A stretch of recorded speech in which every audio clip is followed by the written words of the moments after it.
오늘의 주요 뉴스입니다. 뭔가 될 줄 알았더니 미국과 이란 협상은 열리지도 않았고 다시 납포와 공격이 이어지고 있습니다. 이란은 이 트럼프 대통령이 말한 휴전 연장까지 거부하고 나섰습니다. 이란의 속내가 뭔지 전직 이란 대사 모시고 알아보겠습니다. 한미 간의 갈등, 전시작전까지 번질까요? 주한미군 사령관의 미국 청문회 소식 전해드립니다. 뉴스 시작합니다. 저는 동정민입니다. 2차 협상은 열리지도 못하고 무산됐습니다. 그러자 트럼프 대통령 휴전 연장을 하겠다고 시간 벌게 나섰는데요. 그러자 오히려 이란이 해상에서 민간 선박을 공격하며 도발에 나섰습니다.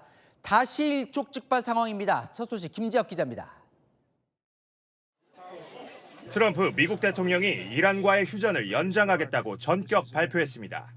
트럼프는 자신의 SNS에서 이란 정부가 심각하게 분열돼 있다며 이란 측이 통일된 안을 제시할 때까지 휴전을 연장하겠다고 밝혔습니다.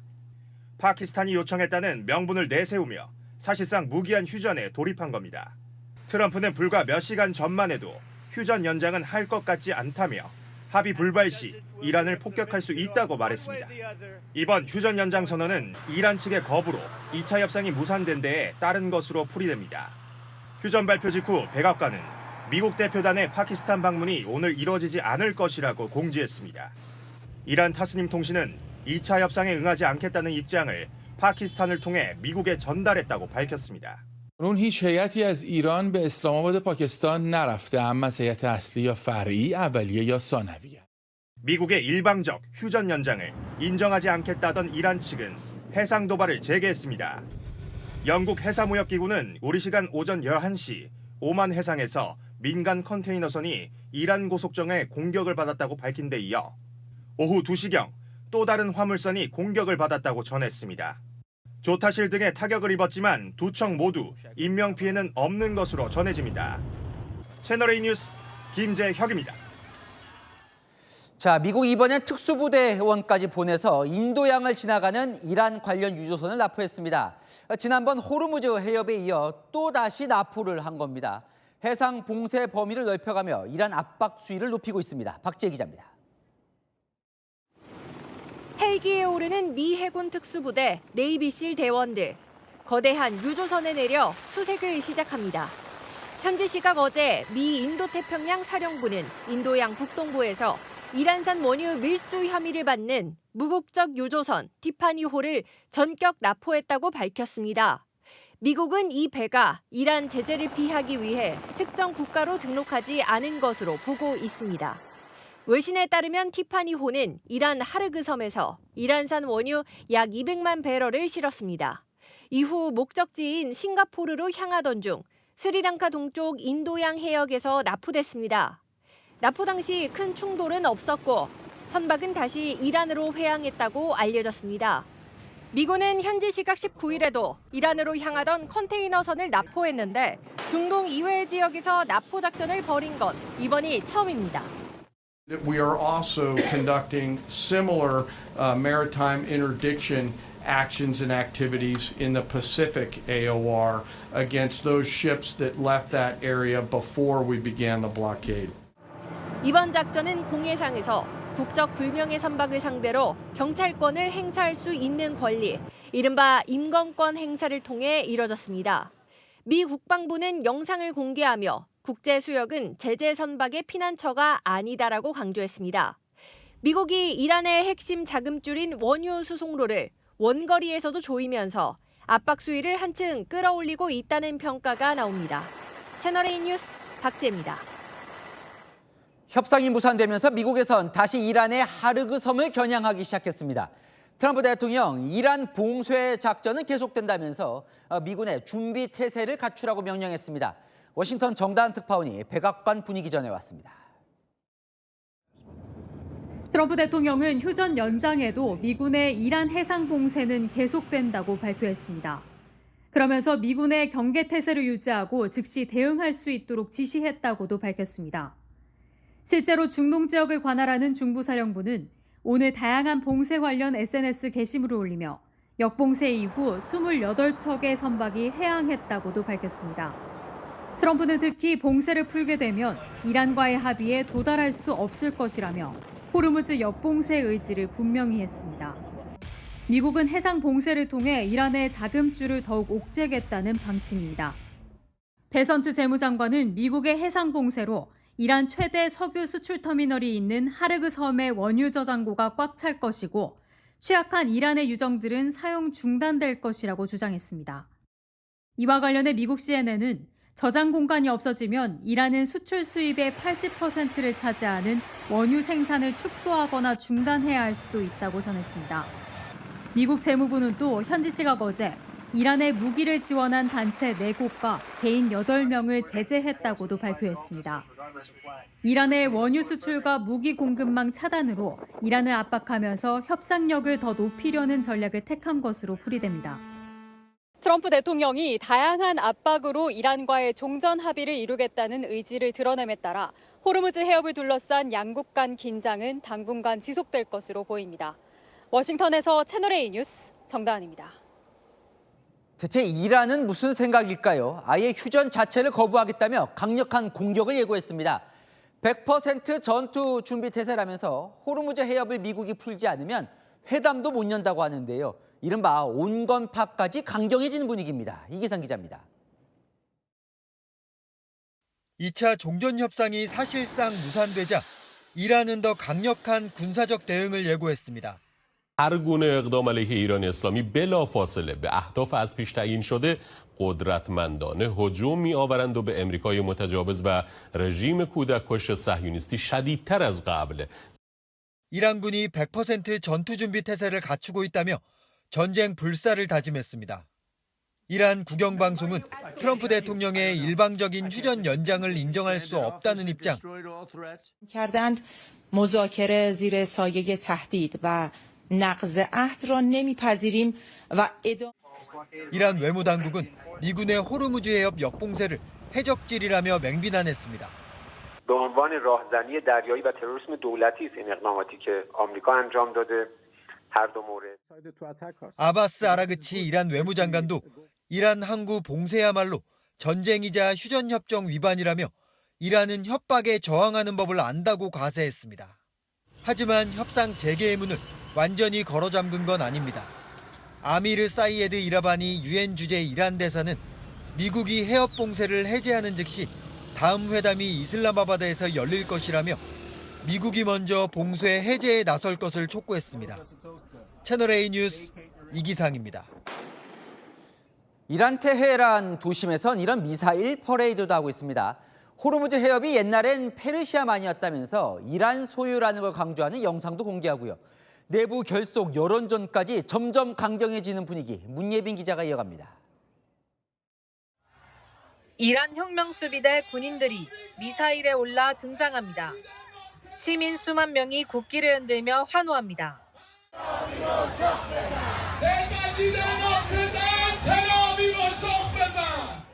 군사력을 과시하면서 대미 항전 의지를 부각하고 전쟁 장기화 속 내부 결속을 다지는 모습입니다.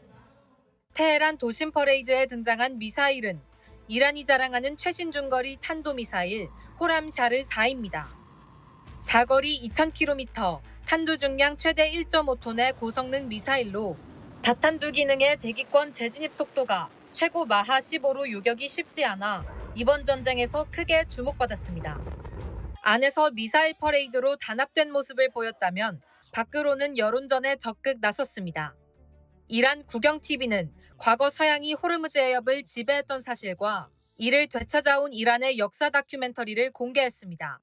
그러면서 이란의 옛 이름 페르시아를 강조했습니다. 현재 전장이 되고 있는 바다의 이름은 미국이 부르는 아라비아만이나 걸프가 아니라 페르시아만이란 겁니다.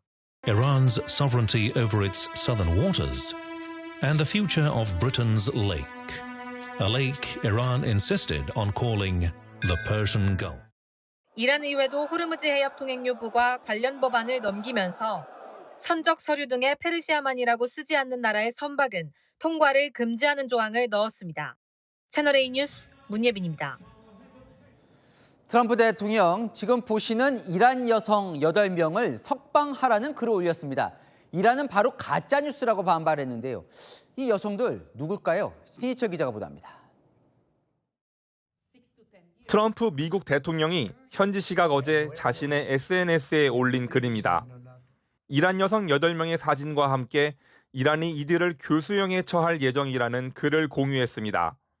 그러면서 이란 지도자들이 이들을 석방해준다면 감사하겠다며 협상의 훌륭한 시작이 될 것이라고 적었습니다. 트럼프 대통령이 공유한 게시물은 친이스라엘 성향 미국 활동가의 글로 알려졌습니다. 사진이 공개된 이란 여성 8명은 대부분 이란 반정부 시위에 참여했다가 체포됐으며 10대 소녀와 의사, 인권 활동가도 포함돼 있다고 외신은 전했습니다. 하지만 이란 사법부는 관영 매체를 통해 트럼프가 또다시 가짜뉴스에 현혹됐다고 반박했습니다. 이들 중 일부는 이미 석방됐고 나머지도 사형에 처할 만한 혐의가 아니라는 겁니다. 외신들은 트럼프 대통령이 이란의 약한 고리인 인권 문제를 부각해 협상 과정에서 우위를 점하려는 의도라고 분석했습니다. 채널A 뉴스 신희철입니다. 이 이란 내부에서는 대체 무슨 일이 벌어지고 있는 걸까요? 내부 권력 암투가 벌어진다는 보도도 나오고 있는데요. 뒤에서 판을 흔드는 보이지 않는 실권 누군지 성일환 기자 보도 보시고 이란 전문가와 이란의 지금 현실 알아보겠습니다. 도널드 트럼프 미국 대통령은 휴전 연장을 발표하면서 이란 정부의 분열을 이유로 지목했습니다. 이란 협상단이 이란 정부를 대표하지 못한다고 판단한 겁니다. 외신들도 휴전 협상이 교착 상태에 빠진 건 이란 협상단이 실제 권력을 쥔 지도부가 아니라는 점에서 비롯됐다고 지적합니다. 최고 지도자인 모즈타바 하메네이가 종적을 감춘 상태에서 실질적인 결정권은 군부 라인을 중심으로 한 강경파가 쥐고 있다는 겁니다. 아흐마드 바히리 혁명수비대 총사령관과 바게르 졸가드르 국가안보위 사무총장이 핵심 실세로 꼽힙니다. 반면 협상에 나선 실용주의 온건파에는 페제시키안 대통령과 아라그치 외무장관, 그리고 협상 전면에 나선 갈리바프 국회의장이 포함됩니다. 미국 매체 엑시오스는 1차 협상 직후 복귀한 이란 대표단이 혁명수비대로부터 너희는 우리를 대표하지 않는다며 거부당했다고 보도했습니다. 친정부 시위대에서도 협상에 대한 반발이 터져나왔습니다.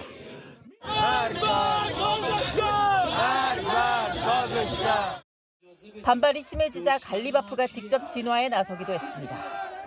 ولی از جهت حقوقی و از جهت سیاسی این رو برای امروز و در آینده باید تثبیتش کنیم، ثبتش کنیم.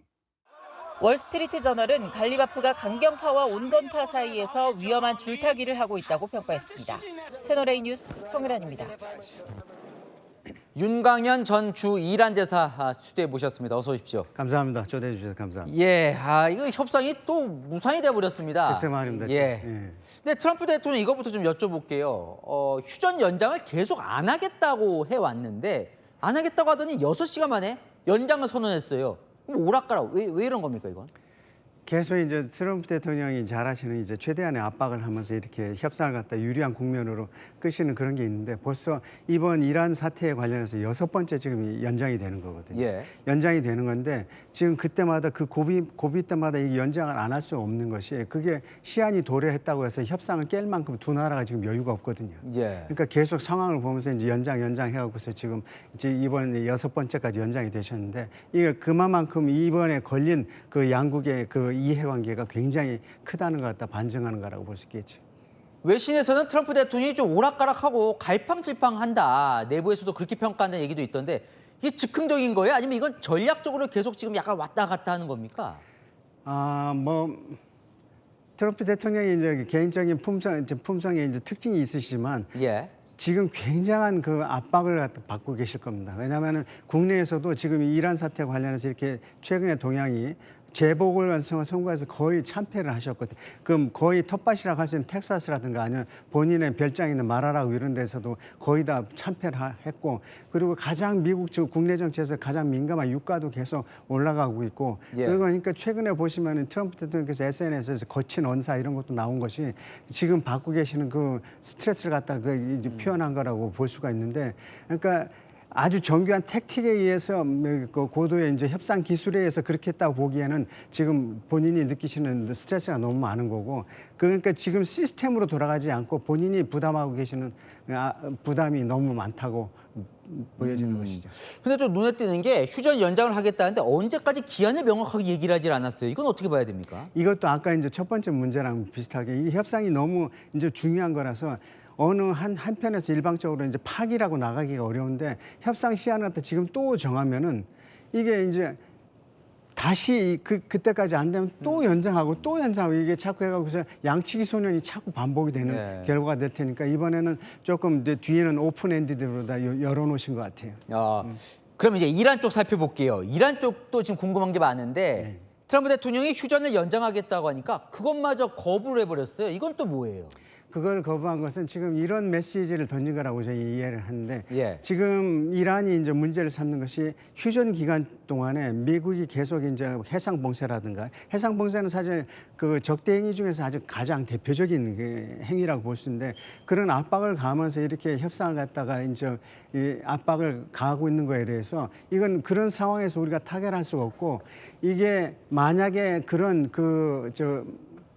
압력이 계속 들어온다고 하면 자기네들도 보복을 할 수 있는 권리를 갖다가 유보를 하겠다 하고는 메시지로 볼 수 있는 거죠. 근데 협상에도 왜 응하지 않는 겁니까? 협상은 할 생각이 없는 겁니까? 아닙니다. 이게 협상은 이제 아까도 말씀드린 것처럼 두 나라가 협상을 파기할 만큼 이제 여유가 없는 상황인데, 지금 이란이 계속 이제 컴플레인하고 있는 것은 기존에 있었던 협상이 이번 전쟁 전에는 그 핵 문제에 있어서 이란의 핵 농축 권리를 인정하면서 미국이 우려하는 핵무기를 개발할 수 있다는 그 우려를 갖다 불식시키기 위한 기술적인 것 갖다 집중적으로 논의를 했었는데, 최근의 협상은 굉장히 미국의 이제 요구 조건이 강화가 됐거든요. 그러니까 이란이 계속 미국이 뭐 골포스트를 옮기면서 계속 강한 압박을 하고 있는데, 그것마저도 지금 해상 봉쇄라든가, 그리고 지금 보면은 그 항모 전단이 지금 하나가 이미 가 있는데 두 개가 지금 더 오고 있다는 거 아닙니까? 이게 주말 아니면 다음 주 초까지 이제 거의 현지에 도착하는 걸로 돼 있는데, 이런 최대한의 압박을 가하는 모습을 보이면서 이란한테 그동안 논의됐던 것보다 훨씬 강한 요구를 하는, 그러니까 외형이 이제 협상의 모습이 자기네들이 마치 압박에서 굴복하고 있는 듯한 모습은 절대 받아들이기 어렵다 하는 모습을 보여주는 거죠. 그럼요. 지금 이란 내부 상황이 잘 알려지지 않다 보니까 더 이제 궁금증이 많은데, 사실은 협상을 모즈타바가 승인했다는 보도가 나왔었거든요. 근데 거부를 했어요. 뭔가 지금 내부에서 암투가 벌어지는 거예요? 이란 내부요. 모종의 권력 투쟁이 있다고 봐야죠. 왜냐하면 현재 지금 모스타바 이제 3대 최고 지도자의 그 상황을 갖다 지금 국제적으로 잘 컨펌이 안 된 상황이거든.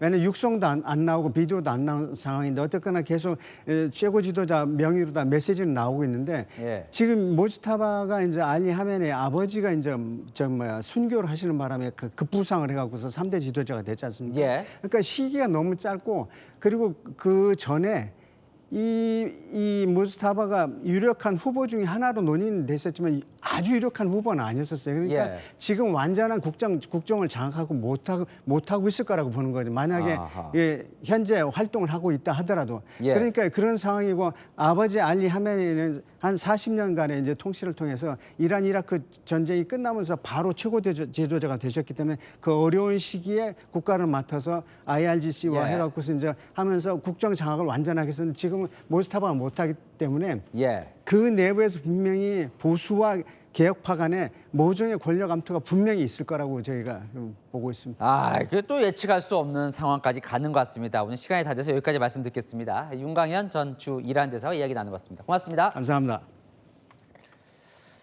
네, 이 호르무즈 해협 봉쇄가 50일이 넘어가면서 그곳에 갇힌 우리 선원들 고생이 이만저만이 아니라고 합니다. 이 가까스로 보급받는 채소는 3분의 1이 썩어서 먹지도 못하고, 이 생필품 가격도 부르는 게 값이라는데요. 광민경 기자가 단독 취재했습니다.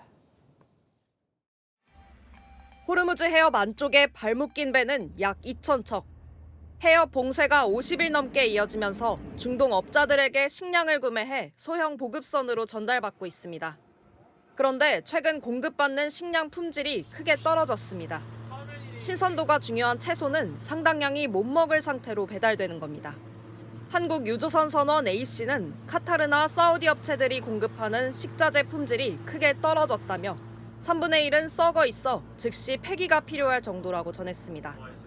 환불이나 교환 요청엔 전쟁 위험구역이라 불가라는 답변뿐. 선원들이 개인 돈으로 사서 쓰는 생필품 가격도 폭등했습니다.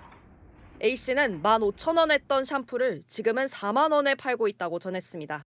보급을 맡은 업자들은 소수이고 수요는 많다 보니 사실상 배짱 장사를 하고 있는 겁니다.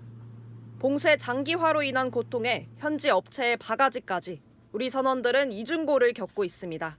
채널A 뉴스 광민경입니다. 한미 간에 이상기류가 발생하는 상황, 이 사람이 주목받고 있습니다. 브런슨, 누굴까요? 최근 삐걱댔던 사례를 좀 보면 DMZ법 두고 통일부와 충돌한 건 유엔군 사령부였습니다. 그 유엔군 사령관 브런슨입니다. 서해 훈련을 두고 주한미군 사령관이 사과를 했니 마니 이견이 있었죠. 그 사령관 브런슨입니다.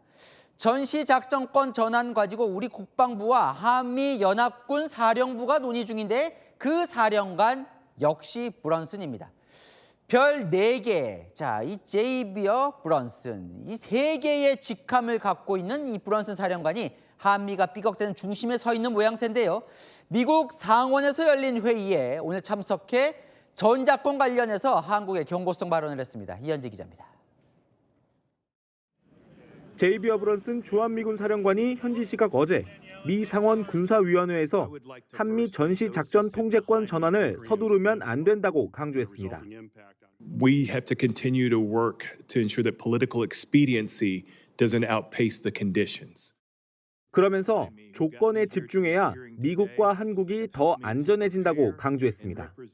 이재명 대통령 임기 내에 전환을 끝내려는 한국 정부를 향해 무리하게 속도 내지 말라는 경고성 발언을 했다는 해석이 나옵니다. 브런슨 사령관은 최근 정동영 통일부 장관의 북한 핵시설 기밀 누설 논란을 두고 안규백 국방부 장관에게 항의한 걸로 거론된 인물입니다. 제가 확인한 사실에 따르면 주한미군 사령관은 분명히 안규백 장관을 찾아가서 정동영 장관의 기밀 유출에 대해 강력히 항의를 했습니다. 지난해부터 한미 갈등 상황에 자주 등장했습니다. 통일부와는 DMZ 남측 출입 통행 권한 문제로, 국방부와는 주한미군 서해 훈련 사과 문제로 각각 충돌했습니다. 인도 태평양 지역에 미 육군을 지휘하던 브런슨 사령관은 2024년 초 바이든 당시 대통령이 지명해 같은 해 12월 정식 취임했습니다. 같이 갑시다. Under one flag, fight tonight. 채널A 뉴스 이현지입니다. 네, 쿠팡 사태도 한미 간 갈등 이슈로 가라앉질 않고 있습니다. 미국 측에서 김범석 쿠팡 의장 체포나 출국 금지하지 말아달라고 요청하면서 우리 수건 사업인 핵잠수함과 연계하려는 듯한 요구를 한 걸로 전해집니다. 로비가 어느 정도인지는 모르겠으나 요구가 지나치다는 목소리가 나옵니다. 김정근 기자가 보도합니다.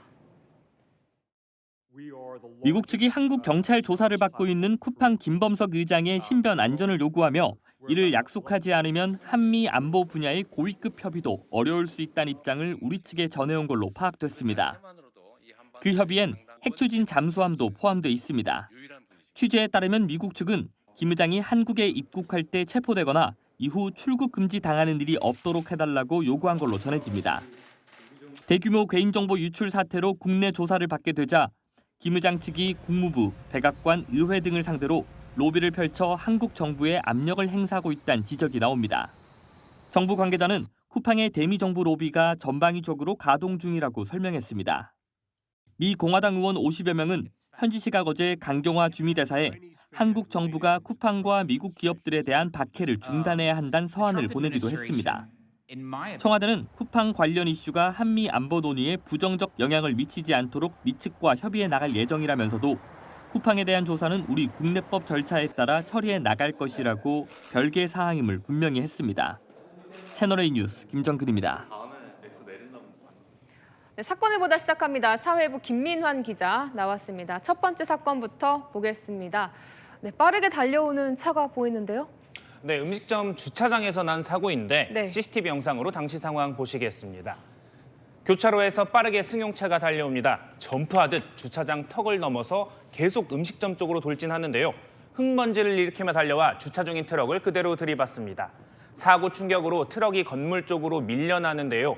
음식점 앞 의자에 앉아있던 손님이 트럭에 부딪혀 부상을 당했습니다. 음주운전 사고였습니까? 승용차 운전자에게서 음주나 약물 복용 흔적은 발견되지 않았는데요. 60대 여성 운전자, 경찰 조사에서 속도가 안 줄었다고 진술한 걸로 정해졌습니다. 경찰은 차량의 사고 기록 장치를 분석해 정확한 사고 원인을 조사하고 있습니다. 네, 다음 사건 이어서 보겠습니다. 경찰이 지금 누군가를 체포하고 있는 거예요? 네, 저항하는 남성을 제압하려고 전기 충격을 네. 주는 테이저건까지 꺼내들었던 사건인데요. 경찰관에게 붙들린 남성, 경찰차 뒷유리에 자기 머리를 쾅쾅 부딪히고 있습니다. 이 남성 왜 그러는 건지 15분 전 상황으로 돌려보겠습니다. 흰 모자를 쓴 남성, 거리에서 시민들에게 주먹을 휘두르는데요. 식당 밖 조명을 뜯어서 들고 다니기도 합니다. 경찰이 출동해도 주먹을 휘두르며 저항하다 결국 테이저건을 맞고 체포됐는데 술에 취해 기억이 나지 않는다는 취지로 진술했다고 하네요. 네, 다음 사건도 보겠습니다. 차 옆에 서 있는 저 사람 뭐 하는 거죠? 네, 사고 유발자가 범행하기 전 모습입니다. 네. 길을 걷는 남성, 슬쩍 옆을 보더니 다가오는 검은색 차에 팔꿈치를 가져다 댑니다. 다른 날인데요. 택시가 다가오자 타이밍을 맞춰 거울에 팔을 가져다 대요. 손목치기로 불리는 고의사고 수법인데요. 50대 남성, 부산 일대에서 이런 식으로 교통사고를 내고 보험금을 받아 챙겼습니다. 이렇게 뜯어낸 돈이 1,000만 원이나 된다고 합니다. 다음 사건 보실까요? 천천히 움직이는 SUV, 차선을 똑바로 못 지키고 좌우로 비틀댑니다. 경찰이 상향등을 켜서 경고해도 멈추지 않다가 돌연 급정거를 하는데요. 경찰관들이 잡으러 뛰쳐나가자 그 틈에 다시 도망칩니다. 그런데 도주 차량을 빠르게 추격하는 다른 SUV가 보이고요. 경찰차를 도와서 도주로를 막으며 도망치는 차량을 막습니다. 도망친 차량 운전자, 잡고 보니 만취 상태로 90km가량을 달렸는데요. 검거를 도운 SUV 운전자가 누구였을까요? 고맙다고 하는 경찰관에게도 신원은 안 밝히고 사라져서 상을 줄 방법도 없다고 합니다. 네, 잘 들었습니다. 김민환 기자였습니다. 외국인 관광객이 많이 찾는 서울의 한 한옥마을에 새 박물관이 문을 여는데요. 코리아라는 이름을 걸었는데 정작 안에는 대부분 중국 유물로 채워진 걸로 알려져 논란입니다. 주민들 민원에 구청도 나섰는데요. 노은수 기자가 취재했습니다. 개관을 준비 중인 박물관 입구. 박물관 간판과 표지석에 코리아라는 영문이 보입니다. 그런데 창문 너머 보이는 유물은 중국 진시황릉의 병마용 형상의 말조각입니다. 최근까지 입구에 붙여놓은 안내문에도 중국 고대 왕조부터 한나라, 송나라, 청나라 등 역대 왕조와 대표 유물을 열거해놨습니다. 한국 예술품도 일부 전시된다는 글이 끝에 적혀 있지만 주민들은 박물관 명칭과 전시품의 불일치로 중국 역사가 우리 역사로 오해될 소지가 있다며 구청에 민원을 넣었습니다. 역사 왜곡 같은 그런 일이 일어날까 조금 우려가 되는. 입지도 논란입니다. 외국인 관광객들이 많이 찾는 한옥마을인데요. 논란의 박물관은 이 마을 안에 들어섰습니다. 결국 구청이 나섰습니다. 박물관 이름을 바꾸거나 중국사나 중국 유물 위주의 전시인 사실을 정확히 알리라고 박물관에 권고했습니다. 구청장도 한국 문화전시 시설로 오인할 우려가 있어 공정거래위 고발을 검토 중이라고 밝혔습니다. 해당 박물관 측은 논란에 대해 밝힐 입장이 없다고 알려왔습니다. 채널A 뉴스 노은수입니다. 네, 늑대 늑구가 무사히 돌아와 다행이지만 어떻게 이런 일이 벌어졌는지 정확히 파악하고 대책을 마련하는 게 우선돼야 할 텐데요.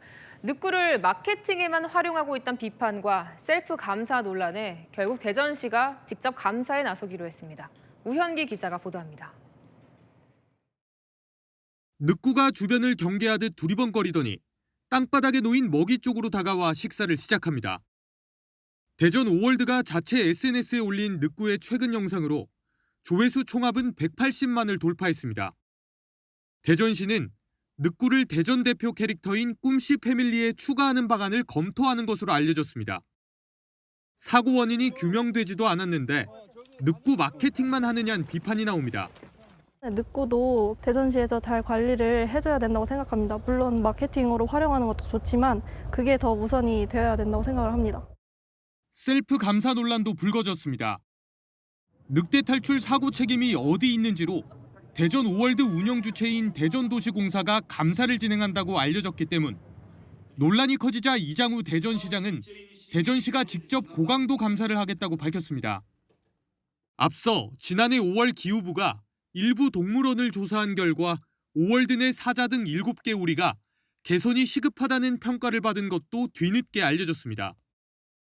기후부는 대전 오월드가 안전관리 의무를 위반한 것으로 보고 문제점이 개선될 때까지 운영을 중단한다고 밝혔습니다. 또 전국 동물원 121곳을 일제히 점검하고 먹이주기 체험을 제한합니다. 채널A 뉴스 우현기입니다. 네, 이런 황당한 일이 뒤늦게 밝혀졌습니다. 전투기 충돌 사고가 5년 전 있었는데 그 이유가 공군 전투기 조종사가 비행 중에 기념 촬영을 하다 난 사고란 겁니다. 그런데 관행이었다면서 조종사에겐 전투기 수리비의 10%만 물리고 90%는 세금으로 메우게 됐습니다. 최지연 기자입니다. 지난 2021년 12월 F-15K를 몰고 이륙한 공군 조종장교 A소령. 또 다른 F-15K와 함께 비행 임무를 마친 A소령이 기지로 복귀하던 중 갑자기 기체를 상승시켜 뒤집었습니다. 인사이동 전 마지막 비행을 기념하기 위해 동료 조종사가 동영상을 찍을 수 있도록 움직인 겁니다. 하지만 예고 없는 비행에 전투기 사이 거리가 너무 좁혀졌고 충돌했습니다. 다행히 인명피해는 없었지만 두 전투기의 꼬리 날개와 왼쪽 날개가 서로 부딪혀 파손되면서 8억 원이 넘는 수리비가 발생했습니다. 국방부는 전액 변상을 명령했지만 A소령은 주요 의무를 크게 위반하지 않았고 중대한 과실도 아니라며 받아들이지 않았습니다. 감사원은 A소령에게 수리비의 10%인 8,700여만 원만 변상하라고 했습니다. 비행 중 촬영은 관행이었고 이를 통제하지 않은 공군에도 책임이 있다는 겁니다. 지금 사진 종군 작가입니까? 둘이 편대 비행 나가는데 찍는 건 그건 관행이 아니고 이거는 비행 불감증이죠. 사고가 뒤늦게 알려지자 공군 측은 심려를 끼쳐 송구스럽다며 유사한 사고가 반복되지 않도록 작전 기강을 엄정히 하겠다고 밝혔습니다. 채널A 뉴스 최지원입니다. 이번 지방선거 변수가 될 수 있을까요? 개혁신당에서 조응천 전 의원을 경기지사 후보로 영입하려고 하는데요. 경기뿐 아니라 전국에서 국민의힘과 개혁신당의 연대 가능성이 제기되고 있습니다. 두 당 모두 대표 회동을 검토 중입니다. 손인혜 기자입니다. 개혁신당이 조응천 전 의원을 경기지사 후보로 영입하기 위한 막바지 작업에 들어갔습니다. 개혁신당 핵심 인사는 어제 당 관계자가 조 전 의원을 만났다며 조만간 결론이 날 것이라고 했습니다. 보수진영 일각에선 열세로 꼽히는 경기지사 후보 단일화를 고리로 국민의힘과 개혁신당이 선거 연대에 나설 수 있다는 관측이 나옵니다. 3파전으로 치러지고 있는 국민의힘 경기지사 후보 경선이 다음 달 초 마무리되는 대로 개혁신당 후보와 단일화 협상에 나서는 시나리오가 점쳐집니다. 서울, 부산 등 전국 차원의 연대 가능성도 제기됩니다.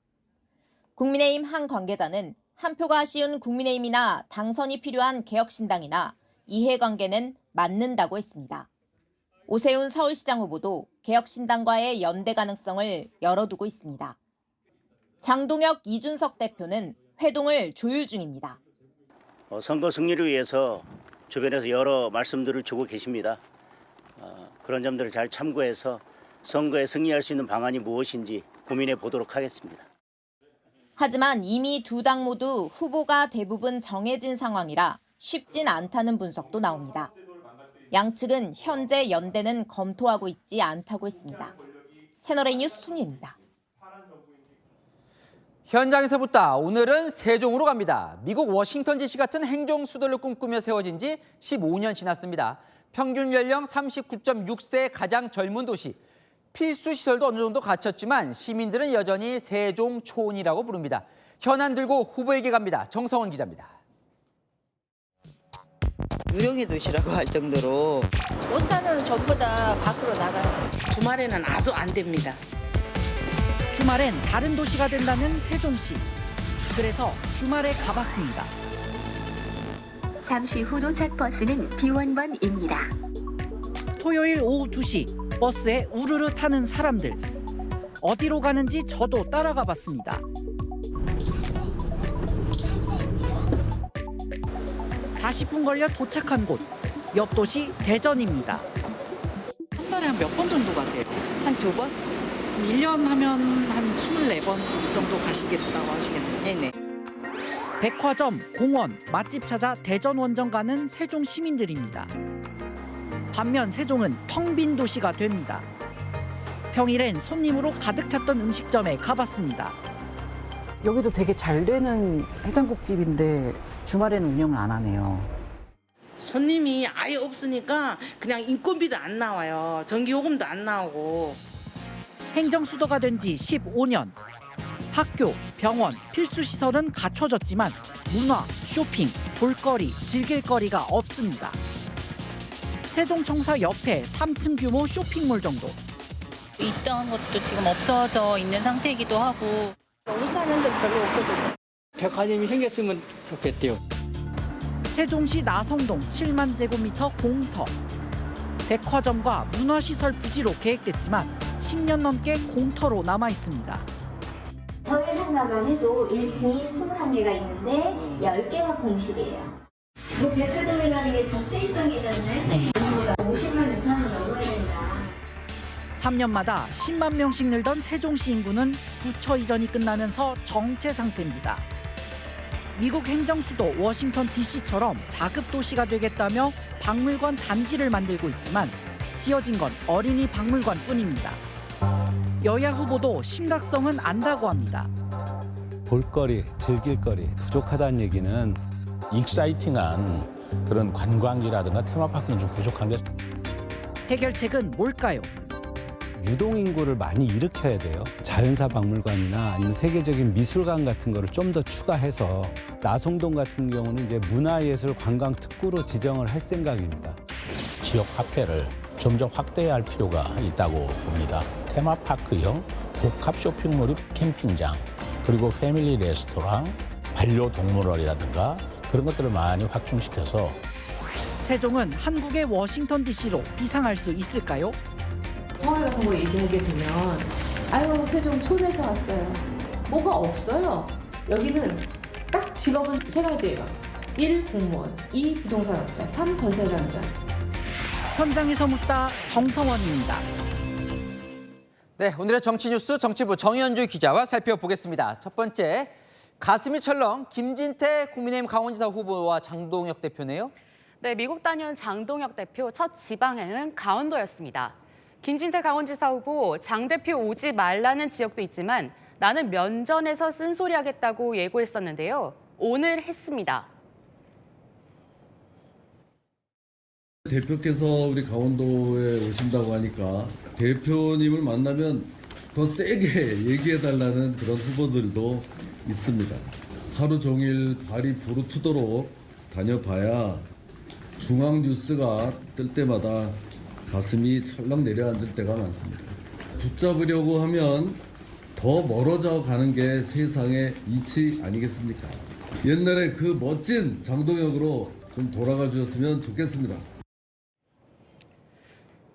네, 김 지사의 쓴소리를 들은 장 대표 이렇게 답했습니다. 당이 여러 가지로 어려운 상황이기 때문에 여러 애정 어린 말씀을 해주신 것 같습니다. 무엇을 해야 될지에 대해서 고민해 보도록 하겠습니다. 이후 김 후보와 장 대표 함께 항구에 앉아서 그물을 같이 정돈했는데요.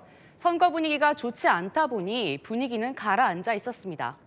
네, 다음이요. 정원호, 오세훈 두 서울시장 후보가 처음 만났다고요? 네, 서울시장 구청장 시절에는 자주 만났지만요. 각자 후보로 확정된 뒤에는 첫 만남입니다. 사회복지 관련 기관 창립 기념식에 나란히 참석했는데요. 장외에선 세게 맞붙고 있지만 만나선 일단 환한 모습이었습니다. 정 후보는 손아트, 오 후보는 볼아트, 기념 촬영도 하고요. 초록색 넥타이를 즐겨하던 오 후보, 오늘 정 후보 만난 자리에서 붉은 넥타이 메고 나온 게 눈에 띄었습니다. 네, 다음 소식이요.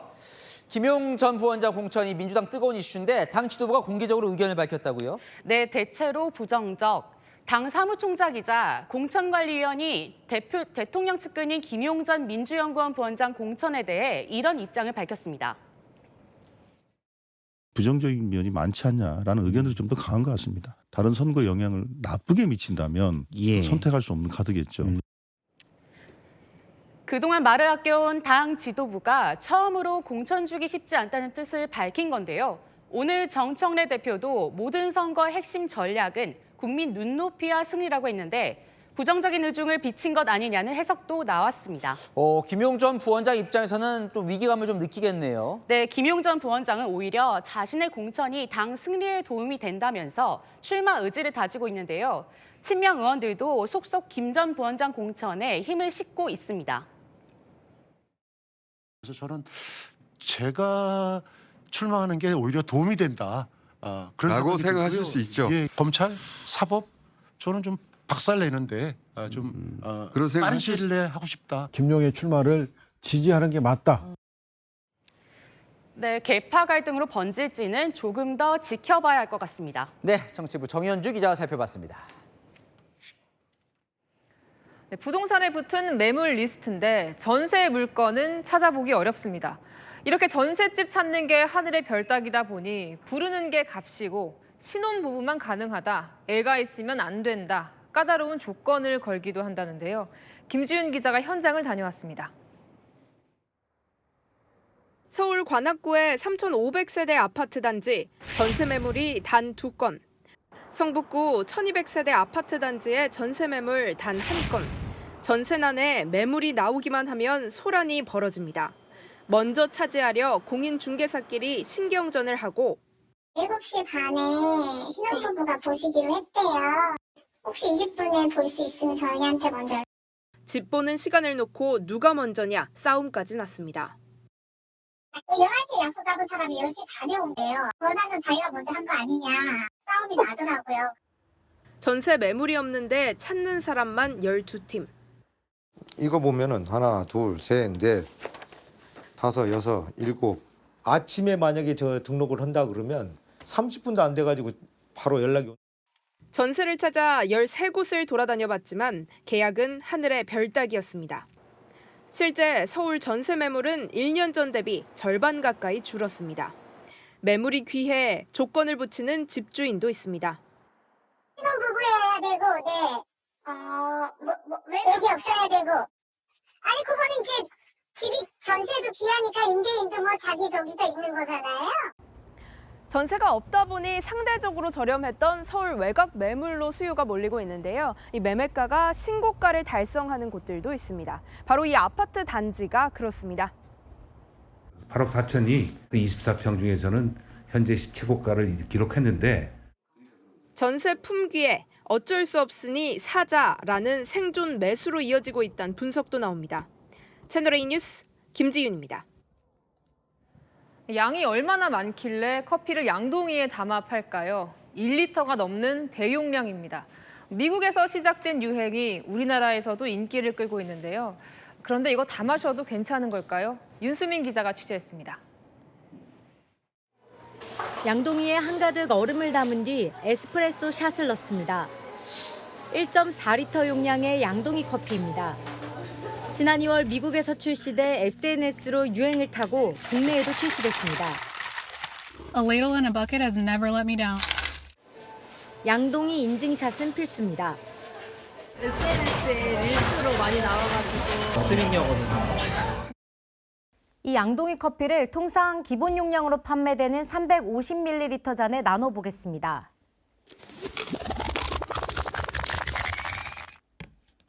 이렇게 4잔이 나옵니다. 평소에 애기 보면은 이제 커피 많이 마시는데 가성비 있네 싶었어요. 그래서 이렇게 가져갔다가 조금씩 나눠서 먹으려고. 업체마다 차이가 있지만 가격은 만원대 수준입니다. 피크닉이나 여행을 앞두고 계신 분들이 많이들 찾고 계시는데요. 주로 한 3-4분이서 오셔가지고 같이 하나를 구매하시는 분들이 좀 많으신 편이에요. 양동이 커피 한 잔 카페인은 370mg, 성인 하루 권장량은 400mg입니다. 전문가들은 카페인 함량을 잘 따져서 섭취해야 한다고 조언합니다. 채널A 뉴스 윤수민입니다. 네, 1초에 170개 넘게 팔린다는 커피 믹스. 외국인들에게도 인기여서 이제 한국 오면 꼭 사야 하는 필수 기념품이 됐는데요. 이 커피 믹스 50년 전에 개발됐는데 이 개발을 이끈 조필재 전 동서식품 부회장이 별세했습니다. 김태우 기자입니다. 미국인 여성이 종이컵에 커피 믹스를 붓고 봉지를 스틱 삼아 휘젓습니다. It's more like a small moment of warmth and sweetness in the middle of a tiring day. 얼음과 우유를 넣어 아이스 라떼로, 얼려서 아이스크림으로, 먹는 방법도 다양합니다. Like cold brew but way chiller, like ice cream without the fuss. 외국인들도 즐기는 우리나라 커피 믹스. 최근 1년간 판매량은 53억 개로 알려졌습니다. 1초에 170개 넘게 팔린 셈입니다. 가정에서도 먹고 편하게 직장에서도 먹고 점선이 나 있어가지고 그런 부분을 거기에서 직접 뜯어서 타서 먹으면 참 편하고 좋습니다.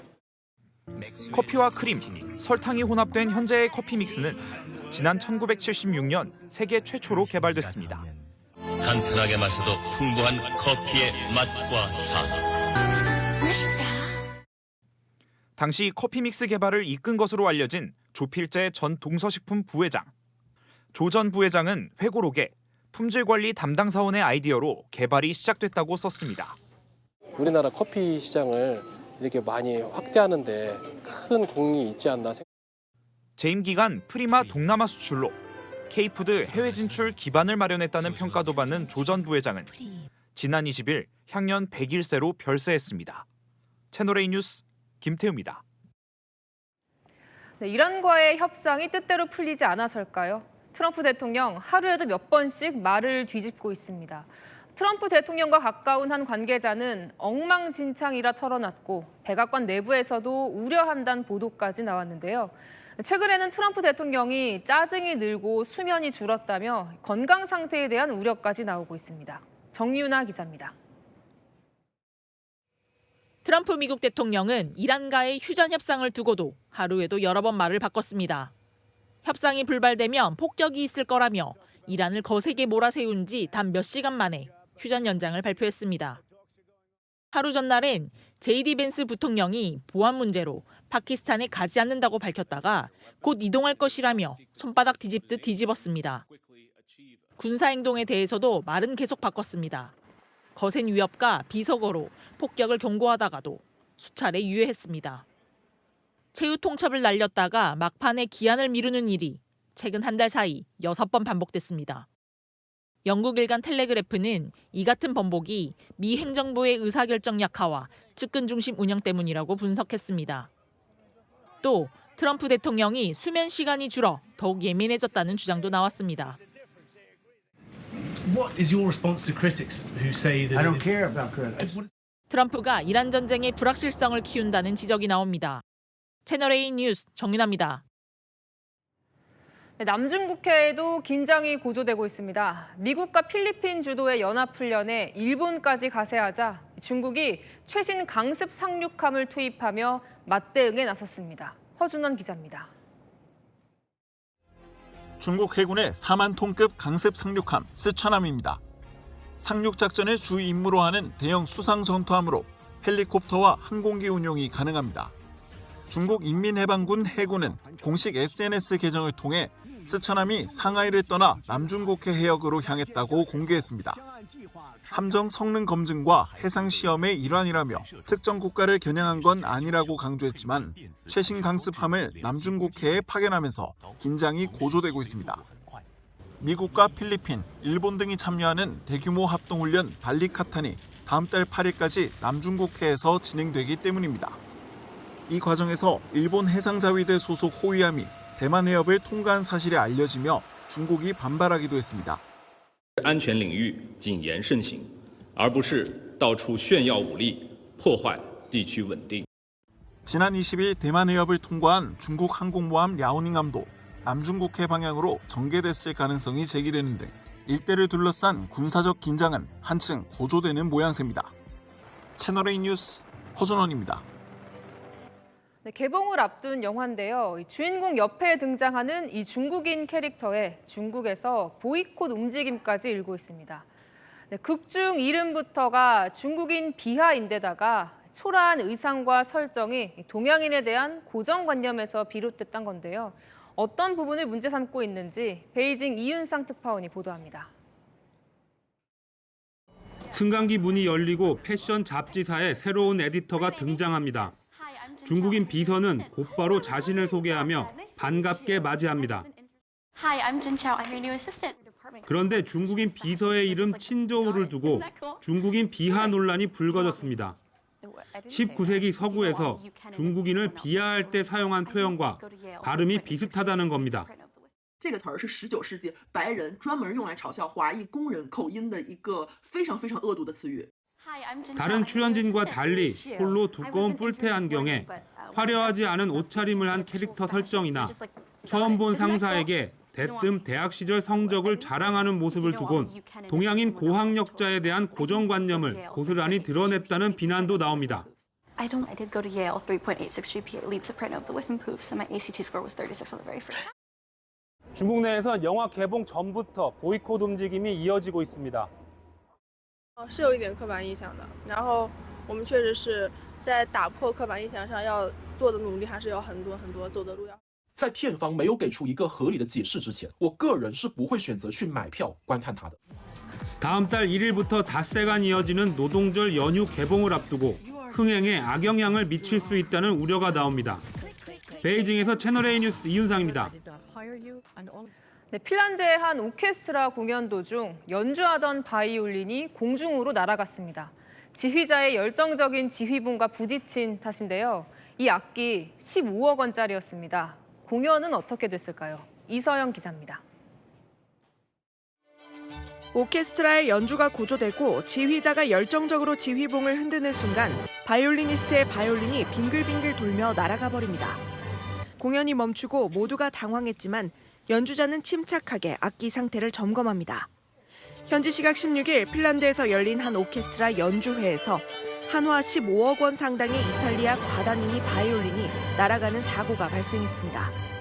다행히 악기가 파손되지 않아 연주는 무사히 이어졌습니다.